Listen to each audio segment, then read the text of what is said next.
السلام عليكم ورحمة الله وبركاته.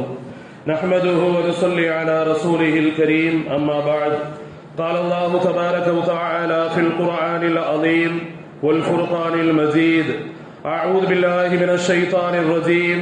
بسم الله الرحمن الرحيم. وبينهما حجاب وعلى الأعراف رجال يعرفون كلا بسيماهم. صدق الله العظيم. அளவற்ற அருளாளனும் நிகரற்ற அன்புடையோனுமாகிய வற்றா கருணை கடலாளன் ஆற்றல் மிகுந்த அல்லாஹ்வை போற்றி புகழ்ந்தவனாக எனது வார்த்தைகளை துவக்கம் செய்கிறேன். அல்லாஹ் ரப்புல் ஆலமீனுடைய மிகப்பெரிய கிருபையால் 10வது தராவீகை நிறைவு செய்து 10வது நோன்பை நோற்க இருக்கிறோம். அல்லாஹ் ரப்புல் ஆலமீன் நம்முடைய பகல் காலத்தில் நாம் நோக்கக்கூடிய நோன்பை ஏற்றுக்கொள்வானாக. இரவு நேரங்களில் நாம் செய்யக்கூடிய இரவு வணக்கங்களை அல்லாஹ் ரப்புல் ஆலமீன் கபூல் செய்வானாக. அதற்கு நிரப்பமான கூலிகளை நமக்கு வழங்குவானாக. கண்ணியத்திற்குரிய அல்லாஹ்வின் நல்லடியார்களே, இன்று தராவீஹ் தொழுகையிலே சூரத்துல் அஅராஃப் என்ற சூரா ஓதப்பட்டது. சூரத்துல் அஅராஃப் என்று சொன்னால் அஅராஃப் வாசிகள், சிகரவாசிகள் என்று சொல்லப்படும்.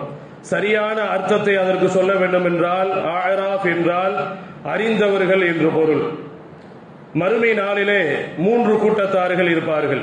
அதை பற்றி தான் இன்றைக்கு அதிகமான வசனங்கள் ஓதப்பட்டது. அந்த 3 கூட்டத்தாரிலே முதலாவது கூட்டத்தார்கள் பாவங்களை விட நன்மைகளை அதிகமாக செய்திருப்பார்கள். ஆகவே அவர்களுக்கு கணக்கு போட்டு பார்த்து அவர்களை அல்லாஹ் ரப்புல் ஆலமீன் அவர்களை சொர்க்கத்தில் நுழைய வைப்பார். இரண்டாவது கூட்டத்தார் இருப்பார்கள். அவர்கள் நன்மைகளை விட அதிகமான தீமைகளை, பாவங்களை செய்திருப்பார்கள். அந்த இரண்டாவது கூட்டத்தார்கள் அவர்களை அல்லாஹ் நரகத்தில் அனுப்புவார். இரண்டாவது கூட்டம். மூன்றாவது ஒரு கூட்டத்தார் இருப்பார்கள். அவர்களைத்தான் அஅராஃப் வாசி என்று சொல்லப்படுகிறது. அதைத்தான் அல்லாஹ் குர்ஆனிலே சொல்கிறார். அவர்கள் யார் என்றால், அவர்களுடைய நன்மை தீமையை நிறுத்து பார்க்கின்ற பொழுது, எடை போட்டு பார்க்கின்ற பொழுது இரண்டுமே சமமாக இருக்கும். அவர்களை சொர்க்கத்திற்கு அனுப்புவதா நரகத்திற்கு அனுப்புவதா, நன்மையும் தீமையும் சமமாக இருக்கும். அதைத்தான் இன்றைக்கு ஓதப்பட்ட வசனங்கள் சொல்லுகிறது. அவர்கள் எங்கு இருப்பார்கள் என்றால், சொர்க்கத்திற்கும் நரகத்திற்கும் இடையிலே ஒரு பெரிய சுவர் இருக்கிறது. இந்த உலகத்தில் அது போன்ற சுவர் எல்லாம் கிடையாது. மிகப்பெரிய சுவர். அதைத்தான் சிகரம் என்று சொல்லப்படுகிறது. சூரத்துல் அஅராஃப் என்றாலே நீங்கள் தர்ஜுமாவை எடுத்து பார்த்தால் தெரியும், அதற்கு சிகரம் என்று வரும். ஆனால் சரியான அர்த்தம் என்பது சிகரம் என்று சொல்வார்கள். அஅராஃப் வாசிகள் அறியப்பட்டவர்கள் என்றெல்லாம் சொல்லப்படுகிறது. அந்த சொர்க்கத்திற்கும் நரகத்திற்கும் இடையில இருக்கக்கூடிய அந்த மிகப்பெரிய சிகரம், அந்த சுவர், அந்த மதில், அதன் மேல் இவர்கள் இருப்பார்கள்.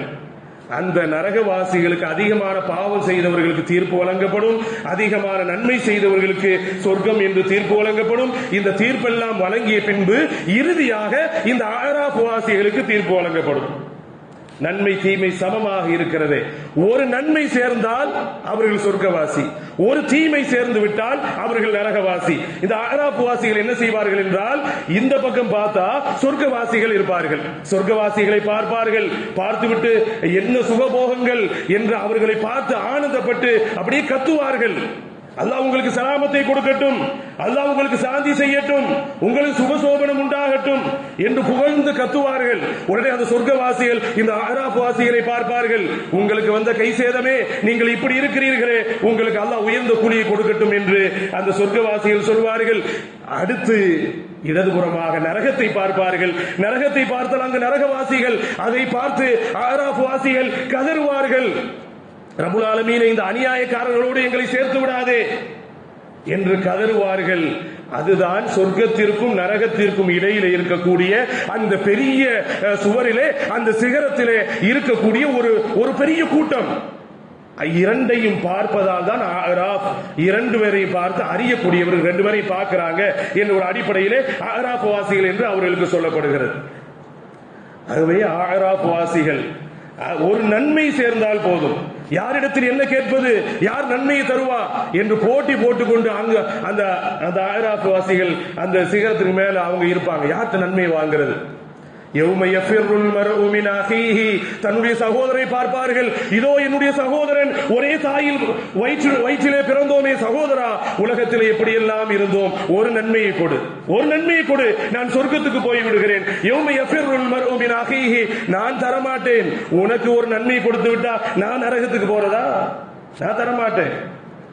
உம்மிஹி வ அபீஹி, தன்னுடைய தாய் தந்தையை பார்ப்பார்கள். அத்தா அம்மா எவ்வளவு பாசம் வச்சிருக்கீங்க, ஒரு நன்மையை கொடுங்களேன், ஒரு நன்மையை கொடுத்தா நான் சொர்க்கத்துக்கு போயிருவேனே, ஒரு நன்மை தான் எனக்கு குறையும். ஆராஃப் வாசிகளுக்கு ஒரு நன்மை ஒரு தீமை கிடைச்சிட்டா போதும், சொர்க்க நரக தீர்மானம். தாய் தகப்பனை அவங்க தர மாட்டாங்க. மனைவி மக்களை பார்ப்பார்கள். மனைவிட்ட போய் கேட்பாங்க, ஏமா உலகத்துல 20 வருஷம் 30 வருஷம் நம்ம எப்படி சேர்ந்து நல்லா வாழ்ந்தோம், உனக்கு வேண்டியதெல்லாம் செஞ்சேன். ஆமா எனக்கு வேண்டியதெல்லாம் நீங்க செஞ்சீங்க, நீங்க நல்ல கணவர் தான், அதற்காக வேண்டி நான் ஒரு நன்மையை தர முடியுமா? அது தர முடியாது. ஆக அந்த நாள் தீர்ப்பு வழங்கக்கூடிய அந்த நாளிலே யாரும் யாருக்கும் உதவ மாட்டார்கள். நாம் இந்த உலகத்தில் நாம் சேகரித்து வைத்த இந்த நன்மைதான் அங்கு உதவக்கூடியதாக இருக்கிறது. யாருமே உதவ மாட்டார்கள். தாய் தந்தை கணவன் மனைவி உடன் பிறந்தவர்கள் யாரும் நன்மையை தர மாட்டார்கள். என்ன செய்வது என்று புலம்புவார்கள் ஆராஃப் வாசிகள். ஒரு நன்மை கிடைத்தால் போதுமே, சொர்க்கத்துக்கு போய் விடலாமே, ஒரு தீமை யாராவது நம் மீது திணித்து விடுவார்களோ, நரகத்தில் போட்டு விடுவானே அல்லாஹ், என்ன செய்வது, என்ன கதி இருக்கிறது? அல்லாஹ்வை தவிர வேறு யாரும் இல்லை. ரப்புல் ஆலமீனே, அகிலங்களை படைத்தவன் இறைவா, நீ கருணையாளன், நீ கிருபையாளன், நீ இரக்கமுள்ளவன், உன்னை போன்ற அன்புள்ளவர்கள் யாராவது இருக்கிறார்களா இறைவா? எங்கள் மீது கிருபை செய் என்று ஆராஃப் வாசிகள் அல்லாஹ்விடத்தில் கெஞ்சுவார்கள், கதறுவார்கள், அழுகுவார்கள். அப்படி அழுகின்ற அல்லாஹ் சொல்லுவான், உலகத்துல உங்களுக்கு அவகாசம் கொடுத்தனே, நேர காலம் கொடுத்தனே, நீங்க நன்மைகளை சேகரிக்கலையே, இப்ப வந்து ஒரு நன்மையை கேட்டுட்டு இருக்கீங்களே, யா அல்லாஹ் உலகத்தினுடைய மோகத்தில் இருந்துட்டோ இறைவா, ஒரு நன்மையை கொடுத்து எங்களை சொர்க்கத்துல போட்டு. இதா ரெண்டுக்கு இடையில சோத்து மேல இருக்கிறோம், அந்த பக்கம் தள்ளி விட்டா சொர்க்கத்துக்குள்ள விழுந்துருவோம், நாங்க சொர்க்கவாசியரோட சேர்ந்துருவோம். யாரெல்லாம் சொர்க்கத்தை கொடுத்துருந்த அவங்க அழுகுவாங்க, கெஞ்சுவாங்க. அல்லாஹ்வினுடைய அருளால் கிருபையால் அவர்களுக்கு சரியான தீர்ப்பு வழங்கப்படும் அந்த ஆராஃப் வாசிகளுக்கு. அதுதான் இன்றைக்கு அந்த ஆராஃப் சூரா தான் தராவில் ஓதப்பட்டது. ஆராஃப் வாசிகளை பற்றி அல்லாஹ் நிறைய விரிவாக பேசுகிறான் அல் குர்ஆனிலே. ஆகவே ஒரு நன்மை ஒரு தீமை என்பது நாம் நினைத்துக் கொண்டிருக்கின்றோம், ஒரு நன்மை தானே, ஒரு தீமை தானே என்று நினைத்துக் கொண்டிருக்கின்றோம். ஒரு நன்மை சொர்க்கத்தை தீர்மானித்து விடும், ஒரு தீமை ஒரு பாவம் நரகத்தை தீர்மானித்து விடும். வரலாறு நமக்கு தெரியும். நம்முடைய முதல் தந்தை, ஆரம்ப தந்தை, உலகத்தில் இருக்கக்கூடிய அனைத்து மனிதர்களுக்கும் முதல் தந்தையாக ஆரம்ப தந்தையாக இருக்கக்கூடிய ஆதம் அலைஹிஸ்ஸலாத்து வஸலாம் சொர்க்கத்தில் ஒரே ஒரு பாவத்தை தான் செஞ்சாங்க. ஒரு பாவத்தினால் சொர்க்கத்தில் அல்லாஹ் தூக்கி வீசிட்டான். ஒரு பாவம் போதும். ஆகவே கண்ணியத்திற்குரிய அல்லாஹ்வின் நல்லடியார்களே, புனிதமான ரமலானுடைய மாதத்தில் இருக்கிறோம். இந்த மாதத்தில் நேரங்களை காலங்களை அதிகமாக நன்மைகளை சேகரிப்பதற்கு நாம் கழிக்கக்கூடியவர்களாக இருக்க வேண்டும். தேவையில்லாத விஷயத்துக்கு எவ்வளவு நேர காலங்களை செலவழிக்கிறோம், ஆனா தொழுகிறதுக்கு அல்லாஹ் நன்மைகளை சேகரிப்பதற்கு யாரும் கவனம் செலுத்துவதில்லை. ஆகவே இந்த ரமலானுடைய மாதத்திலே அதிகமான நன்மைகளை சேகரிப்போமாக. நாளை மறுமை நாளிலே நம்முடைய நன்மைகள் நிற்கின்ற பொழுது அது அதிகமான நன்மைகளாக இருப்பதற்கு அல்லாஹ் ரப்பல் ஆலமீன் கிருபை செய்வானாக. ரப்பனா ஹப் லனா மின் அஸ்வாஜினா வ ذُرِّيَّاتِنَا قُرَّةَ أَعْيُنٍ وَاجْعَلْنَا لِلْمُتَّقِينَ إِمَامًا. اللهم ارحمنا برحمتك يا أرحم الراحمين. اللهم رب ارحمهما كما ربياني صغيرا.